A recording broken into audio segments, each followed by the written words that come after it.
성탄을 기념하는 크리스마스입니다. 크리스마스는 크라이스트하고 마스하고 합해진 합성어입니다. 크라이스트는 그리스도이시고요. 마스라는 말은 예배한다, 미사드린다는 뜻이니까 크리스마스라는 의미는 그리스도에게 예배한다는 뜻입니다. 생일 그런 뜻으로 이탈리아어로 나탈레라고 하는 저 단어가 프랑스에서는 노엘이라고 발음된다고 그래요. 그래서 나라들마다 부르는 이름들이 좀 다릅니다. 원래 성탄절은 초대교회에서나 성경에서 지킨 기록이 없습니다. 초대교회에서는 성탄절을 지키지 않던 것이 354년에 처음으로 로마 교회에서 지키기 시작했고, 그 다음 콘스탄티노플, 그 다음 안디옥에서 지키면서 점사 세계 교회로 확대되었던 그런 기념하는 절기가 되었지요. 초대교회에서 왜 성탄절을 지키지 않았는지는 모르겠습니다. 그러다 보니 12월 25일이 예수님의 탄생일인가, 그럴 가능성은 매우 적습니다. 양떼를 지키는 목자들이 들에서 잠을 잔 것을 보면 추운 겨울은 아니었을 것 같은 생각이 듭니다. 4세기에 이르러서야 성탄절을 지키다 보니까 정확히 예수님이 태어나신 기록이 성경에도 초대교회 기록에도 없는 거예요. 그래서 12월 25일로 정한 것은 아마 이것도 정확하지는 않은데 이방신, 특별히 태양신을 섬기는 축제일이었다고 그래요, 로마 제국에서. 그래서 그 날을 이제 기독교가 점차 로마 제국에 확대되어 가니까 이방신을 섬기는 풍습들을 성탄절로 교체하면서 제거된 거예요. 어쨌든 성탄절을 12월 25일에 지키기 시작하면서 태양신을 숭배하던 이방 축제 풍습이 로마 제국에서 사라졌고요. 대신에 예수님의 탄생한 성탄절의 축제가 로마 제국에 뿌리내리게 된 것이죠. 중요한 것은 날짜가 아니죠. 사건입니다. 우리가 12월 25일이라는 날짜를 기념하는 것이 아니라 예수님께서 성육신하셔서 이 땅에 오신 사건을 기념하는 것입니다. 사람들은 죄에 대해서 그렇게 심각하게 여기지 않습니다. 그러나 하나님께서는 인간의 죄를 매우 심각하게 여기십니다. 잘 안 들리세요? 안 들리시면 뒤에 손을 들어보시오. 볼륨을 높여주세요. 들리세요? 죄송합니다. 인간의 죄는 하나님의 아들이 사람의 모습으로 오셔서 벌거벗고 십자가에 대신 저주받아 심판받아서 죽지 않으면 해결될 수 없다고 하나님은 판단하셨어요. 하나님에게는 사람들을 구원하실 수 있는 유일한 방법이 죄 없는 하나님의 아들을 사람의 모습으로 보내셔서 사람들의 죄를 덮어 씌워 하나님의 저주와 심판을 예수님이 대신 받게 하심으로써 심각한 인간의 죄 문제를 해결하신 것입니다. 성탄절은 우리의 죄를 해결하기 위해서 하나님의 아들이 사람의 모습으로 세상에 오신 것을 기념하는 날이죠. 그래서 사실은 기쁘고 감사한 날이긴 한데 마냥 기쁘고 감사하기에는 너무나 가슴 아프고 죄송스러운 그런 날이기도 한 것입니다. 이번 성탄의 아침에는 우리가 지난 주일부터 묵상했던 룻기서의 말씀을 묵상하면서 성탄의 메시지를 나누려고 합니다. 룻기는 사사기와 사무엘상 사이에 있는 성경입니다. 성경에 여자의 이름으로 성경 이름이 된 성경이 두 개가 있습니다. 룻기와 에스더입니다. 에스더는 유대 여자이기라도 한데 룻이라는 여자는 모함 이방 여인으로서 성경 66권 중에 두 명의 여인의 이름이 성경 이름인 두 여인 중에 한 여인이 되었고, 마태복음 1장에 보면 예수님의 족보가 나오는데 예수님의 족보에 등장하는 5명의 여인 중에 한 사람이 바로 룻입니다. 그런 의미에서 하나님의 역사를 운행하는 데 있어서 룻이라는 여인의 역할이 매우 중요했다라는 것을 우리가 알 수 있습니다. 사사시대는 지난주일 살펴본 것처럼 여호수아가 죽고 난 후에 일어난 다음 세대들입니다. 모세의 후계자 여호수아가 살아있고 여호수아와 함께 하나님을 섬겼던 장로님들이 살아있을 동안에는 이스라엘 백성들이 하나님을 신실하게 섬겼습니다. 그런데 여호수아 세대의 사람들이 떠난 이후에 이제 이스라엘 사람들은 하나님을 잊어버리고 하나님이 그들을 위해서 행하셨던 일들도 잊어버리고 하나님을 버리고 바알과 아스타롯과 같은 우상들을 숭배하면서 하나님 앞에 악한 일들을 행하였던 사사시대입니다. 그 사사시대에 있었던 사건, 한 가족의 이야기가 룻기이고요. 그 룻기를 다리 삼아 건너가는 것이 사무엘상인데 사무엘상의 주인공은 다윗입니다. 이스라엘 역사의 가장 거룩하고 경건하고 영광스러웠던 시기라고 할 수 있는, 그리고 장차 오실 메시아이신 예수 그리스도의 오심을 준비하는 매우 중요한 세대인 다윗으로 넘어가는 그 시기에 룻이라는 여인이 있습니다. 어떻게 모압 여인 룻이 이스라엘 역사와 하나님 나라의 역사에 이렇게 중요한 역할들을 할 수 있게 되었을까? 엘리멜렉이라는 사람이 유다 베들레헴 땅에 살고 있었습니다. 베들레헴은 저기에 있습니다. 지도에 보시면 예루살렘 밑에 있는 저 도시 왼쪽 오른쪽이 베들레헴입니다. 베들레헴은 원래 떡집이라는 뜻입니다. 베이트, 집에, 레헴, 떡입니다. 그런데 흉년이 너무 심각해서 엘리멜렉의 가족이 베들레헴에서 견딜 수가 없었습니다. 아내인 나오미와 두 아들 말론과 기럐을 데리고 모압 지방으로 이민을 갔습니다. 엘리멜렉은, 엘리는 나의 하나님이라는 뜻이고 멜렉은 왕이라는 뜻이니까 엘리멜렉이라는 가장의 이름은 나의 하나님은 왕이시다, 그런 의미입니다. 그 엘리멜렉이 나오미와 두 아들을 데리고 모압으로 이사를 갔는데 너무나 가슴 아픈 사건이 이 가정에 연거푸 일어납니다. 남편 엘리멜렉이 죽는 것입니다. 얼마 가지 않아 죽었어요. 왜 죽었는지 알 수 없지만 남편이 죽고 이 나오미와 두 아들이 남았어요. 또 열심히 용기를 내어서 살았죠. 두 아들이 있으니까요. 그리고 말로는 룻이라는 모압 여자하고 또 기럐는 오르바라는 모압 여인하고 각각 결혼을 시키면서 이제 아들들이 장가를 갔어요. 그런데 슬프게도 두 아들이 또 죽었어요. 네 식구가 흉년을 견디지 못해서 이스라엘 땅을 떠나 모압이라는 나라로 가서 살게 되었는데 남편과 두 아들이 차례로 떠나고 이제 나오미 혼자 남게 된 거예요. 두 며느리와 함께. 나오미 마음속에 있는 죄책감. 이스라엘 사람들은 그 땅을 떠나서 이민 간다는 것이 그냥 단순히 더 살기 좋은 나라를 찾아간 것뿐 아니라 영적인 의미가 있습니다. 그 땅을 떠났다라는 것은 하나님의 역사를 떠났다는 것이고 하나님의 약속과 하나님의 나라를 떠났다는 것입니다. 엘리멜렉은 나의 하나님은 왕이시라는 뜻인데 사실은 자기가 왕인 것처럼 하나님을 버리고 하나님의 역사와 하나님의 나라를 등지고 모압이라는 나라로 이민을 간 것입니다. 분명히 나오미 마음속에는 남편이 하나님을 버리고 자기 스스로 교만해서 왕인 것처럼 이름값 못하다가 우리 가정이 이렇게 망하게 되었다라는 자책감을 가지고 살았을 겁니다. 또한 이스라엘 백성들에게는 모압 여인들과 결혼시켜서는 안 된다는 모세의 교훈이 있었습니다. 신명기 말씀을 보시면 모압 사람은 영원히 이스라엘의 백성이 될 수 없다고 기록해 놓았습니다. 왜냐하면 출애굽한 이스라엘 백성들에게 모압 백성들은 너무나 잔인하게 했기 때문이죠.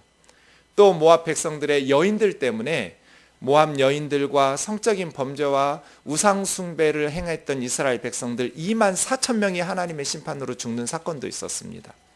그래서 모세는 신명기에서 모압 사람들은 영원히 이스라엘 백성이 될 수 없다라고 경고하고 이스라엘 사람들은 이방 여인들과 혼인을 해서는 안 되지만 특별히 모압이나 암몬과는 결혼을 시켜서는 안 된다는 교훈이 있었는데 하필 엘리멜렉이 갔던 곳은 모압이었고 그리고 두 아들이 결혼했던 여인도 모압 여자들이었다라는 그런 죄책감 때문에 나오미는 하나님의 손이 나를 쳤다고 이야기합니다.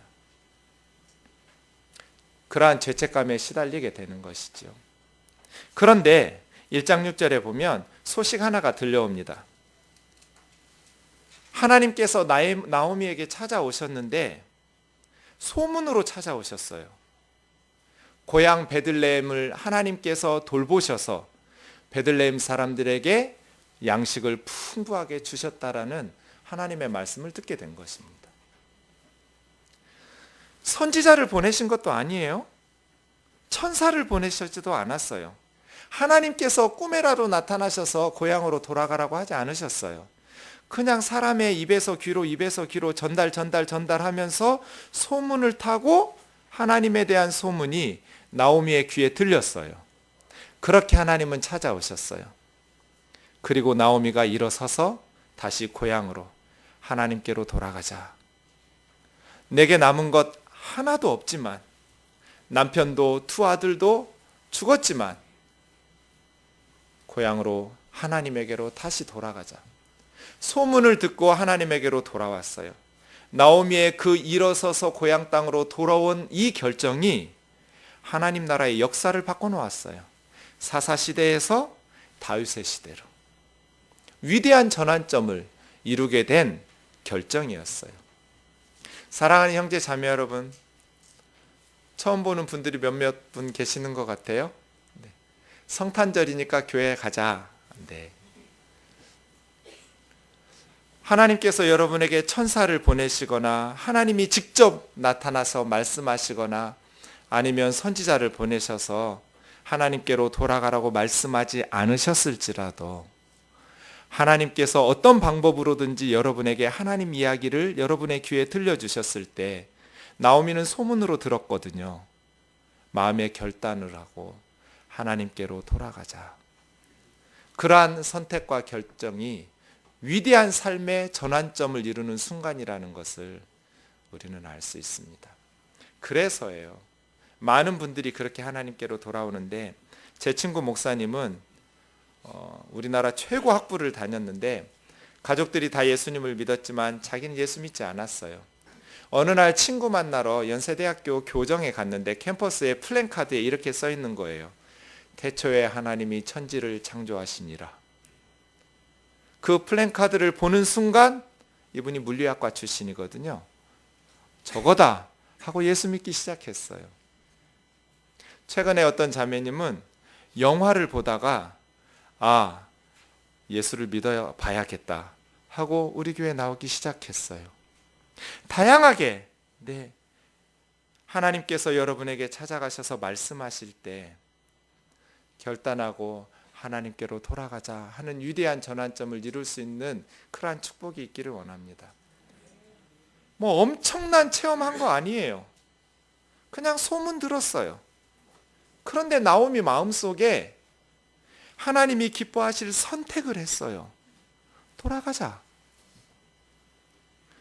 그리고 돌아오는데 두 며느리가 따라 나서는 거예요.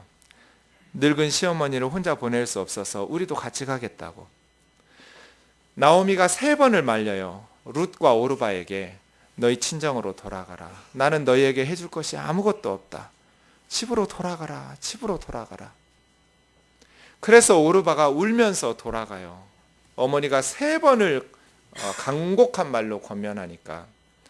그런데 말로 내쳐 룻은 끝까지 따라오는 거예요. 아예 그냥 붙쫓았다고 그랬어요. 달라붙었어요. 시어머니한테. 나한테 어머니 떠나라고 말하지 말라고.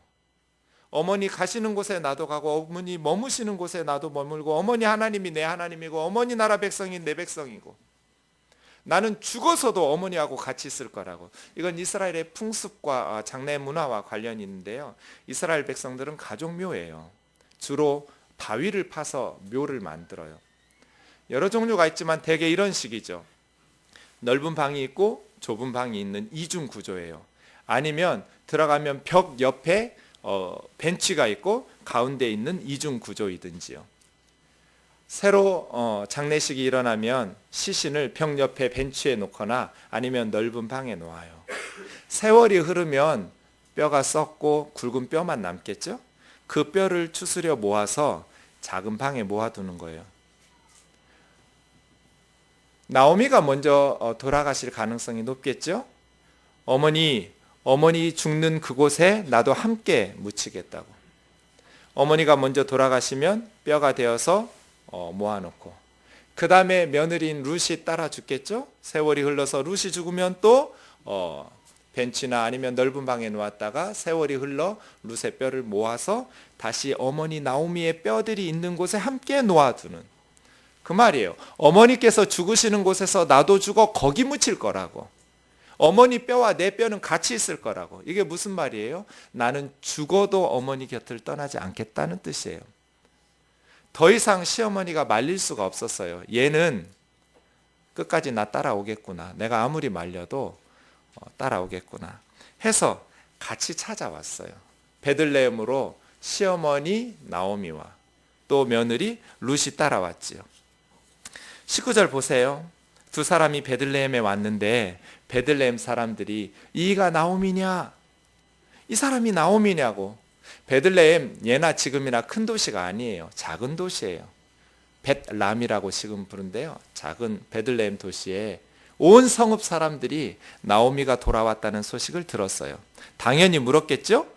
엘리멜렉은? 말론과 기럨 두 아들은? 그때 나오미가 나를 나오미라고 부르지 말라고. 나오미는 기쁨이란 뜻이에요. 나의 기쁨. 나를 기쁨이라고 부르지 말라고. 나를 마라라고 부르라고. 마라는 쓰다, 괴롭다 그런 뜻이에요. 나를 기쁨이라고 부르지 말고 쓰고 괴로운 여자라고 부르라고. 나는 나오미가 아니라고. 내가 풍족히 나갔는데 먹을 것은 없었지만 남편도 있었고 두 아들도 있었어요. 그런데 하나님께서 나를 징벌하시고 책망하셔서 이제는 비어서, 그래서 지난주일 설교는 텅 빈이었죠. 빈손으로 돌아왔다고. 나는 너무나 괴로운 여자라고. 나를 나오미라 부르지 마시오. 나를 마라라고 부르시오. 그렇게 두 여인이 돌아왔는데 마침 보리와 밀을 추수할 때예요. 4월 중순경인데요. 타작할 때가 되어서 며느리가 나오미에게 말하는 거예요. 어머니, 우리 먹을 게 없으니까 제가 밭에 가서 추수하는 곳에 이삭 줍기를 해올까요? 내 딸아 그렇게 하거라. 그래서 나오미의 허락을 받고 며느리 룻이 이삭을 줍는데 1절 보세요. 2장 1절. 엘리멜렉의 친족 중에 힘 있는 사람, 유력한 사람의 이름이 등장하는데 보아스예요. 보아스라는 이름 자체가 그에게 힘이 있다는 뜻이에요. 힘있게 살기를 원했나 봐요. 유력하고 힘 있는 보아스의 타작마당으로 나오미는 그냥 룻은 우연히 간 거예요. 알고 간 게 아니에요. 어머니가 가르쳐 주신 것도 아니에요. 추수철이니까 이삭이라도 주워와서 어머니랑 먹고 살려고 가난한 두 여인이 밭으로 나가서 이삭 줍기로 먹고 살라고 며느리가 나간 거예요. 그런데 마침 갔던 곳이 친척, 죽은 남편의 친척 보아스의 밭인 거예요. 보아스가 추수하는 모습을 보면서 인사하고 사람들과 나눈 후에 처음 보는 여인이 있어요.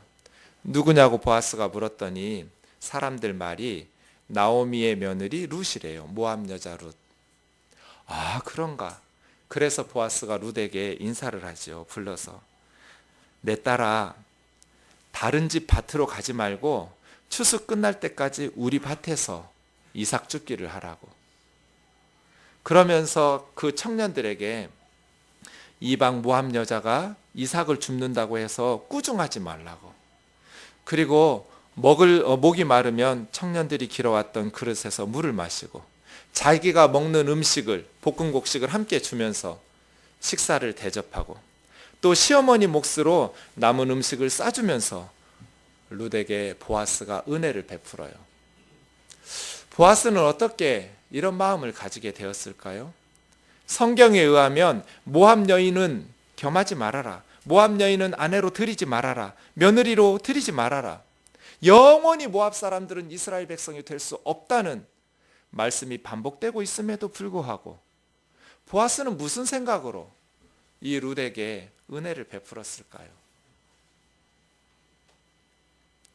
가끔은 하나님의 말씀을 모르는 세상 사람들이 훨씬 하나님을 기쁘시게 하는 마음을 가지고 사는 것 같기도 해요. 오히려 하나님의 말씀은 성경을 어줍지 않게 아는 사람들이 하나님의 말씀대로 산다고 하면서 하나님의 마음을 더 아프게 하는 상황도 있을 것 같아요. 모압 여인이 영원히 하나님의 백성이 될 수 없다는 뜻은, 모압 사람들이 영원히 하나님의 백성이 될 수 없다는 뜻은 혈통적으로 모압 사람이기 때문이 아니에요. 영적으로 모압 사람이기 때문이에요. 모압 사람들은 그모스 신을 섬겨요.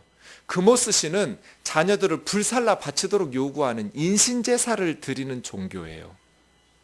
그러니 모압 그 그모스 신에게 찌들어 있었던 그 백성들, 우상 숭배하는 그들이 다른 어떤 민족보다도, 다른 이방 아들과 딸들도 결혼시켜서는 안 되겠지만 모압 백성들은 영원히 이스라엘 백성들에게 그 종교 그대로 가지고 돌아오면 영적으로 윤리적으로 타락한 그들에 의해서 이스라엘은 망할 것이기 때문에 총회에 들어오지 말라는 거예요. 만약에 어떤 모압 사람들이 룻과 같이 자기 신을 버리고 하나님을 섬기겠다고 개종해서 어떤 이스라엘 사람들 못지않게 늙은 시어머니에게 아무것도 기대할 수 없음에도 불구하고 모압 사람들, 이방 사람들을 무척이나 싫어하는 선민의식이 찌들어 있는 이스라엘 백성들임에도 불구하고 하나님께서 붙여주신 시어머니를 봉양하고자 하는 이 사랑의 마음으로 떠나오고 그의 종교를 개종해서 하나님을 섬긴다면 당연히 모압 사람들도 하나님의 백성이 될 수 있겠죠. 혈통 때문이 아니라 신앙 때문, 우상 숭배와 영적인 타락 때문에 하나님께서 금지시키신 것이지, 그냥 모압에서 태어나고 모압의 부모를 만났기 때문에 영원히 지옥에나 가라, 이런 의미가 아니에요. 보아스는 어쨌든 그 룻의 선한 마음을 보고 그 딱한 사정을 보고 긍휼과 사랑의 마음이 솟아났어요. 하나님께서 저와 여러분에게 가장 원하시는 게 뭘까요? 여러분 교회에 왜 나오세요? 따라해 보세요. 교회는 하나님을 사랑하고 이웃을 사랑하는 법을 배우는 곳이다. 그게 교회 아니에요?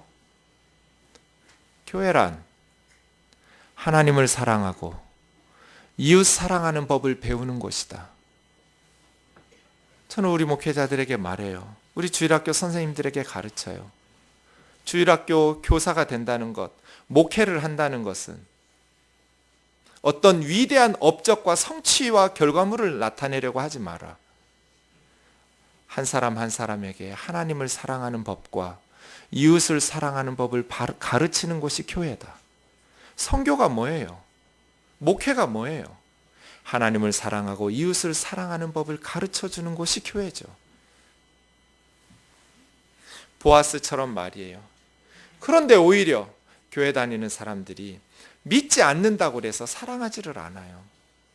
만약에 보아스가 룻이 모압 여자이기 때문에, 우상 숭배자였기 때문에 그에게 은혜를 베풀지 않았다면 이 세상에 다윗은 존재하지 않았을 거예요.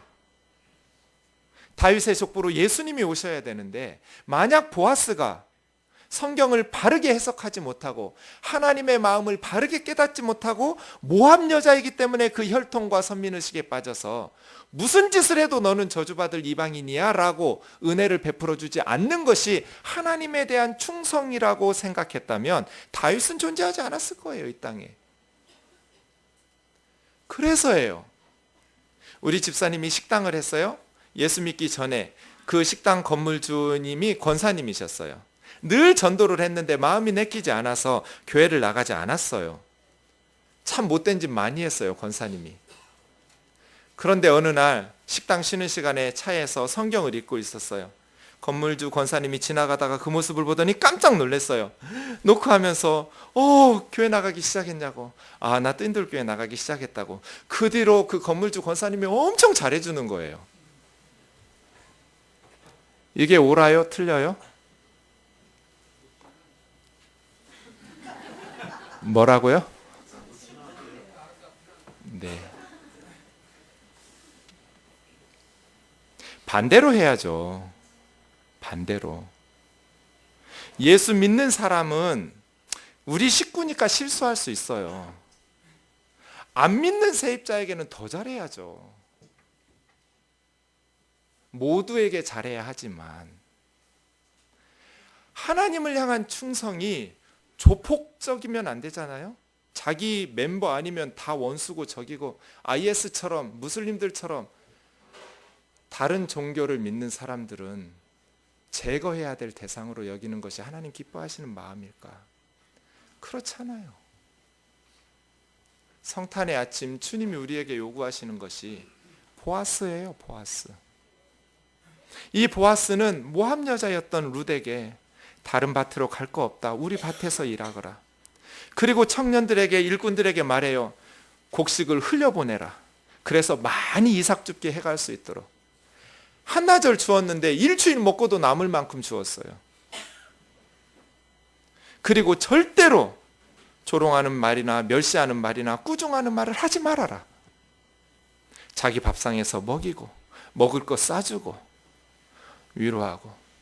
이 보아스의 말이 얼마나 고마웠는지 룻이 당신의 하인만도 못한 이방 여인인 나에게 이렇게 위로해주고 말로 기쁘게 해주어서 너무나 고맙다고 엎드려서 절을 해요. 그렇게 집에 돌아왔죠. 어머니가 물었어요. 어디서 이렇게 많이 주워왔냐고. 보아스라는 사람의 밭에 갔더니 이렇게 잘 대해주셨어요. 어머니. 보아스? 그 사람 우리 친척이다. 룻기를 이해하시려면 두 가지 모세율법을 이해하셔야 돼요. 하나는 레위기 25장에 나오는 기업 무르기법이에요. 또 하나는 신명기 25장에 나오는 계대결혼법이에요. 레위기 25장에 보면 기업 무르기가 있어요. 여기서 말하는 기업은 주로 땅이겠죠. 농경사회니까 땅이에요. 이스라엘 백성들은 가족별로 땅을 분배받았어요. 엘리멜렉도 땅을 분배받았겠죠. 그 엘리멜렉의 땅은 말론에게로 또 이어졌겠죠. 그런데 엘리멜렉이 모압으로 이사갈 때 어떻게 했겠어요? 그 땅을 팔고 갔겠죠. 그런데 이스라엘 사람들은 땅을 영원히 소유권을 파는 게 아니에요. 이용권을 파는 거예요. 왜냐하면 50년에 한 번씩 돌아오는 희년이 되면 원주인에게 땅을 돌려줘야 돼요. 반드시 돌려줘야 돼요. 그러니까 부모님이 어리석게 빚 잔뜩 지고 살아도 아들이 정신 차리면 잘 먹고 잘 살 수 있었어요. 50년에 한 번이니까 평생에 한 번은 빚을 탕감받고 종에서 자유롭게 해방되고 땅을 돌려받아요. 그러니까 나만 정신 차리면 얼마든지 부모의 어리석음 때문에 평생 가난을 짊어지고 살지 않아도 되는 것이죠. 그러니 엘리멜렉도 그 땅을 팔고 갔을 텐데, 기업 무르기라는 것은 애들이 놀 때 사용하는 말이에요. 서로 자기 것 나누어 바꿨다가 어떤 애가 생각해 보니까 내가 손해본 것 같잖아요. 그럼 뭐라고 그래요? 물러. 이게 무르기예요. 히브리 말로는 가알이라고 그래요. 가알. 가알이라는 말은 다시 사다, 되사다, 무르다 그런 뜻이에요. 원래 엘리멜렉 거였잖아요. 그 기업 땅을 다른 사람에게 팔고 모압으로 갔어요. 그런데 엘리멜렉도 죽고 말론도 기련도 죽고 이제 그 땅을 다시 살 돈은 나오미와 룻에게는 없어요. 이삭 줍기 해서 먹고 살아야 할 가난한 형편이에요. 그런데 이럴 경우 가까운 친척이 그 땅을 다시 사줄 수 있었어요. 이걸 무르기라고 그래요. 그래서 친족의 기업 무르기예요. 엘리멜렉의 땅을 가까운 친척이 땅을 샀던 사람에게 돈을 지불하면 다시 돌려주는 것. 엘리멜렉에게. 3장으로 넘어가면 보아스의 밭에서 이삭을 주었다는 말을 들은 시어머니가 내가 너를 위해서 보금자리를 마련해 줘야지 않겠느냐. 그 보아스라는 사람은 우리의 친족이다. 오후에 가서 타작하는 타작마당에 보고 어디에서 눕는지 보아라.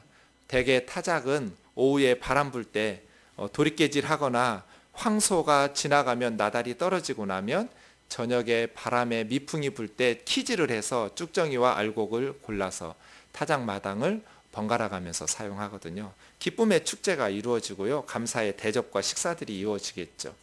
그리고 그 곡식을 지키기 위해서 주인이 자는 거예요. 타작마당에서. 그 자리를 잘 보아놨다가 밤이 되면 옷을 갈아입고 기름을 바르고 그 보아스의 발밑에 이불을 덮고 누워라. 그래서 내 어머니 시키는 대로 룻이 보아스의 발밑에 누웠어요. 자다가 보아스다가 발밑에 뭐가 걸려요. 누구야? 도둑인 줄 알았을지도 모르겠어요. 룻이 뭐라고 말하냐면 나는 당신의 여종 룻입니다. 당신의 옷자락을 펴서 저를 덮어주십시오. 이 말은 결혼해 달라는 거예요. 당신의 보호 아래 나를 두어달라고. 당신이 기업 물을 자 되미니이다.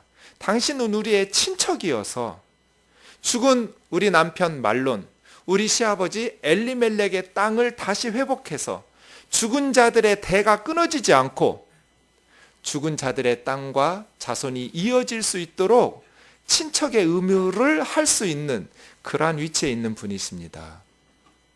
그래서 보아스가 말해요. 알았다고. 그런데 나보다 더 가까운 친척이 있다고.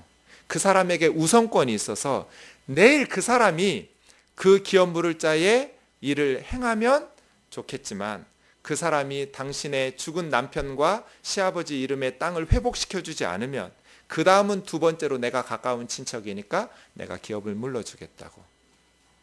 그렇게 해서 다음날 아침에 기업 물을 자를 성문 앞에서 만났어요.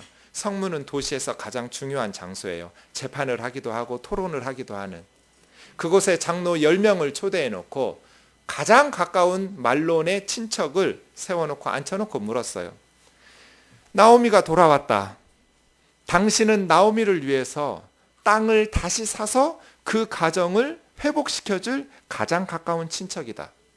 그랬더니 이 사람이 사주겠다는 거예요. 왜요? 나오미가 곧 죽으면 그 땅이 자기 땅이 될 거잖아요. 그랬더니 보아스가 말해요. 만약 기업 무르기를 하려면 나오미가 데리고 온 룻이라는 모압 여인이 있는데 그 모압 여인과 결혼을 해서 죽은 말론의 대를 이어주어야 된다.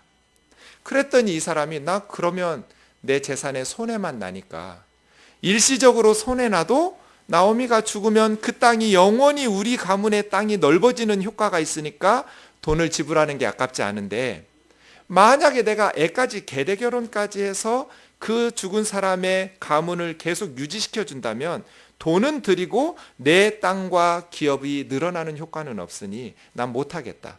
기업 무르기는 강요되는 법이 아니에요. 안 할 수 있었어요. 그래서 가장 가까운 친척이 난 못하겠다고 포기했어요. 그랬더니 보아스가 그 다음은 나이니까 내게 하겠다고. 신명기 25장에 보면 계대 결혼이 있어요.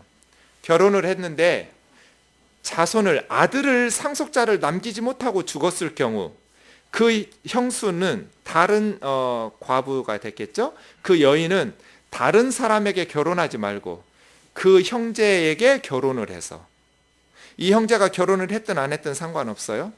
이 형제가 죽은 사람을 위해서 아들을 낳아 주어야 되는 거예요. 그러면 대가 끊어지지 않는, 그래서 가문이 멸절되지 않는 계대 결혼이 이루어지는 거예요. 보아스가 결혼을 했는지 안 했는지 성경에 기록은 없어요.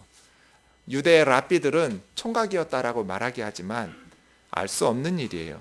룻기에 보면 나이가 많고 딸이라고 룻을 부르는 것을 보면 네가 젊은 사람들을 찾지 않고 나이든 나 같은 사람을 찾아서 너희 가문을 지키려고 한 그 인애와 사랑의 마음을 보면 더 칭찬받아 마땅하다고 말하면서 아마 나이 차이가 꽤 있는 커플이 되었을 거예요. 보아스는 결혼을 했었는지 안 했는지 모르지만 이 룻과 결혼을 하면서 다시 아들을 낳아주고 대를 이어주어요. 그 아이가 다윗의 할아버지 오벳이 되지요. 사랑하는 형제 자매 여러분, 룻기를 가만히 보다 보면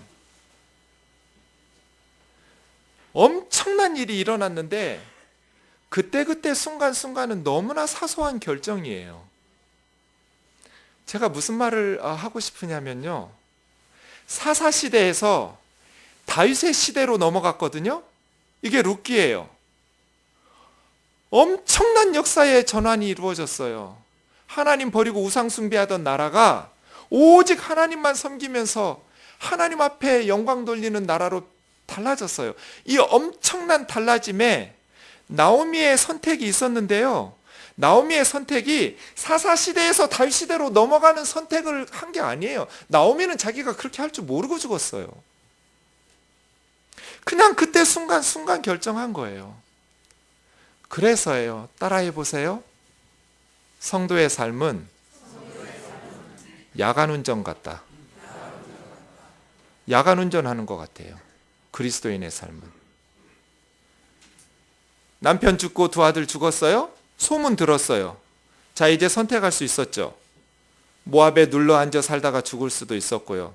돌아가면 사람들한테 창피할 텐데 이 나이에 무슨 영화를 보겠다고 내가 고향으로 돌아가. 모압에 주저앉을 수 있었는데 나오미는 일어서서 고향으로 돌아가는 선택을 했어요. 그 다음 먹을 것이 없으니까 며느리가 따라와서 우연히 이삭 줍기 하러 갔는데 보아스의 집이었어요. 이삭 줍기 하러 보낼까요 말까요? 그냥 굶어 죽을 수는 없으니 따라가서 이삭 줍기 좀 해오거라 네 뜻대로. 우연히 갔는데 우리는 우연이지만 하나님에게는 필연이죠. 보아스라는 말을 듣고 그 사람 우리 친족이다. 그러니 계대 결혼을 하고 죽은 자를 위해서 기업을 물을 수 있는 자이다. 해주면 좋고 안 해주면 어쩔 수 없고. 그래서 제안을 한 거예요. 그랬더니 보아스라는 사람이 계대 결혼도 하고 기업 물을 자의 의무도 다 감당한 거예요. 그리고 나서 결혼해서 아이가 낳았으니 오벳이 낳았고 하나님께서는 그 오벳을 통해서 다윗의 아버지 이새를 낳았고 그리고 다윗을 태어나게 하셔서 하나님의 역사를 바꾸어 놓았죠. 처음부터 목적지가 보이지 않아요. 모압 땅에 눌러 앉아서 하나님의 소문을 들었을 때 다윗이 보이지 않았어요. 위대한 하나님의 역사를 이루겠다고 돌아온 거 아니에요. 그냥 그때 야간 운전하면 목적지 안 보이죠. 10m밖에 안 보여요. 거기까지 순종해서 가는 거예요. 그럼 하나님께서 또 10m 앞에 보여주세요. 거기까지 또 순종해서 가는 거예요. 또 보여주세요. 거기까지 가요. 그러다가 목적지에 가서 사사시대에서 다윗시대까지 오는 거예요. 그 일은 하나님이 하시는 거예요. 우리는 그저 미래 걱정하지 말고 지금 여러분이 결정하고 선택할 하나님 기뻐하시는 선택하시면 되는 거예요. 거기까지 가면 그 다음 하나님께서 또 인도하실 거예요. 걱정할 필요 없어요. 여러분 삶이 어떻게 망가졌든지 남편 죽어도 괜찮아요. 두 아들 죽었어도 괜찮아요. 돈 없어도 괜찮아요. 아무것도 없어도 괜찮아요. 그냥 지금 그 자리에서 어떤 선택을 하나님께서 기뻐하실지 거기까지만 가세요. 그럼 또 하나님께서 그 앞을 인도하실 거예요. 걱정은 아무 도움이 안 돼요. 제가 몇 년 전에 5월이 되면 전세금 올려달라 할 텐데 주변에 전세금들이 너무 많이 올라가는 거예요. 그래서 한 3개월 걱정한 것 같아요. 우리 주인이 올려달라면 어떡하지? 아이가 학교 가야 되는데 이 돈으로는 갈 만한 돈이 없을 텐데 학교는 어떻게 하고 분명히 올려달라 할 텐데 2번인가 건너뛰었거든요. 하루 종일 전세금 올려는 생각에 시달렸어요. 새벽 기도를 해도 주여 전세금, 말씀을 묵상해도 주인 할머니 얼굴이 떠오르고 5월이 되었어요. 6월이 되었어요. 7월이 되었어요. 8월이 되었어요. 전화가 안 왔어요. 저는 3개월 동안 무슨 짓을 한 거예요?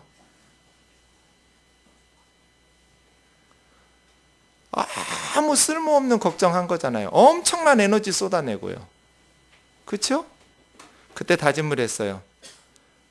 전세금 올려달라는 말을 듣는 순간부터 걱정을 시작하자.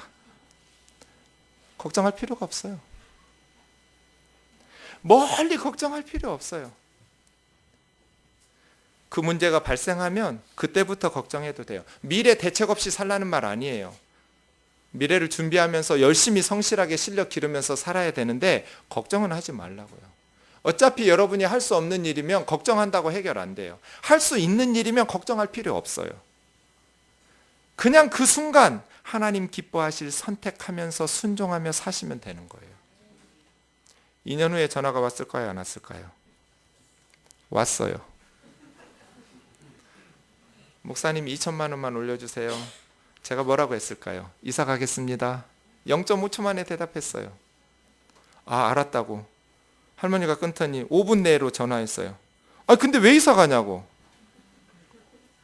대답 안 하고 있었더니 1,000만 원만 올리면 안 갈 거냐고. 그럼 안 갈 거라고. 그럼 1,000만 원만 올릴 테니까 이사 가지 말라고. 계약하는 날 부동산에서 만났어요. 앉자마자 할머니가 막 뭐라고 했어요. 저에게. 아니 그렇게 몇 년 동안 안 올렸는데 2,000만 원도 못 모으고 그동안 뭐 했냐고. 대답 안 했더니 목사들은 돈도 많다던데 당신 뭐 했냐고. 앞으로는 어떻게 할 거냐고. 앞으로는 저축하겠다고. 되게 할머니 고마웠어요. 그래서 계속 그 집에서 지금 10년째 살고 있어요. 걱정할 필요 없어요. 걱정한다고 문제 해결 안 돼요. 내 힘으로 할 수 없는 일이면 걱정해도 소용없는 거예요. 내 힘으로 할 수 있는 일이면 걱정할 필요 없는 거예요. 살다 보면 남편 죽을 수 있어요. 두 아들 앞세울 수 있어요. 죄책감에 시달리겠죠. 하나님의 손이 나를 쳤다고 느낄 때 있어요. 그런데 지금 이 순간 선택할 수 있어요. 하나님께서 기뻐하시는 길을. 먼 미래까지 걱정하면 용기 낼 수 없어요. 그냥 10m 앞까지만 가면 돼요. 왔잖아요. 그랬더니 며느리 하나가 따라 붙었어요. 이삭줍기 할 때 돼서 보리 추수할 때 돼서 갔어요. 마침 또 친척집이어서 기업 무르기를 요구했어요. 감당했어요. 계대 결혼을 요구했어요. 감당했어요. 그리고 다윗이 태어났어요. 그래서요, 사랑하는 형제 자매 여러분, 걱정하지 마세요. 주님께서 책임지실 거예요. 성도의 삶은 주님이 책임지는 거예요. 이것이 그 위대한 주책법칙이에요. 주책법칙. 주님이 책임지는 법칙. 그리스도인은 주책맞게 살아야 돼요. 염치 없이 살라는 말이 아니라 주님이 책임지신다. 게으르게 살라는 말이 아니라, 무능하게 살라는 말이 아니라 성실하게 노력하고 열심히 부지런히 살아야 하지만 결국 우리의 인생이 우리 뜻대로 되던가요? 주님이 책임지시는 거죠. 그런데 보아스는 꼭 예수님 같아요. 절망 그 자체였어요. 보아스가 룻과 나오미를 회복시켜 놓았어요. 기업 무르기를 통해서. 이 기업 무르기를 예수님에게 적용하면서 에베소서 1장 7절 우리 같이 읽겠습니다. 시작. 우리는 그리스도 안에서 그 은혜의 풍성함을 따라 그 피로 말미암아 속량 곧 죄사함을 받아. 속량이라는 단어 지금은 안 쓰는 단어예요. 100년 전에 저 단어 엄청 많이 쓰는 일상 용어였어요. 머슴이나 노예나 종이 되었던 사람은 속 바치고 속전 돈을 바치고 양민으로 되는 걸 속량이라고 그래요. 종이 돈 내고 양민으로 풀려가는 것 속량, 자유와 해방을 말해요. 예수 그리스도의 피로 말미암아 저게 구속이에요. 리딤, 다시 사는 것. 우리는 원래 하나님의 것이에요. 하나님이 만드셨으니까요. 이거 제가 만들면 이거 제 거잖아요. 우리 모두 하나님께서 만드셨으니까 우리는 하나님의 소유예요. 그런데 우리 스스로 죄에 팔렸어요. 하나님 버렸어요. 그리고 죄와 사망의 노예가 되었어요. 예수님께서 성육신 하셔서 다시 십자가의 피로 우리를 사서 죄값 치러내고 우리를 사서 하나님의 소유로 돌려놨어요. 그러니까 이게 지금 무르기잖아요. 하나님의 것이었는데 팔았어요. 팔린 것을 다시 값을 지불하고 되샀어요. 무르기해서 원소유주인 하나님에게로. 그래서 저와 여러분은 이중으로 하나님의 소유예요. 하나님이 만드셨으니 우리는 하나님의 소유고, 죄와 사망에 팔렸는데 예수님이 다시 핏값을 주고 사셔서 되무르게 하셔서 하나님의 소유로 돌려놓았으니 이중으로 하나님의 소유죠. 베드로전서 같이 읽겠습니다. 시작.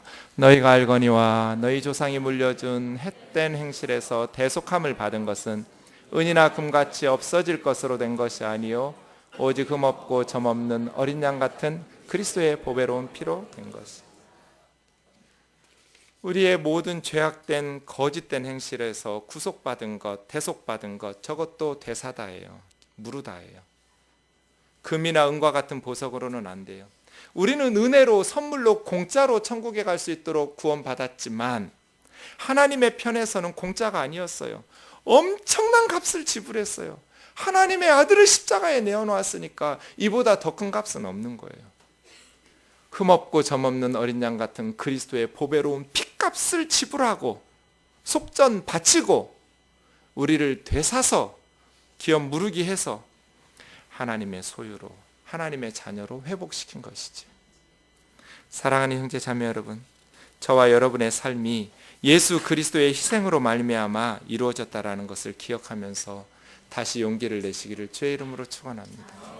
성탄의 아침, 절망적인 룻과 나오미가 일어섰더니 보아스라는 구속자가 등장해서 그들의 삶을 통해서 이스라엘 역사와 하나님 나라 역사를 바꿔놓았던 것처럼 저와 여러분이 절망하고 탄식하고 이제 나는 끝났다고 할 수밖에 없는 상황 속에서 소문처럼 찾아온 성탄의 아침에 설교로 들었던 하나님의 이야기를 듣고 그 자리에서 그 앞 10m까지 가기로 작정하고 아직 믿음 없지만 아직 소망의 빛이 보이지 않지만 일어서서 하나님께로 돌아오기로 선택하고 결정한다면 그 다음 하나님께서 예수 그리스도라는 대속자를 우리에게 보내어 주셔서 저와 여러분의 삶을 놀랍게 변화시키실 것입니다.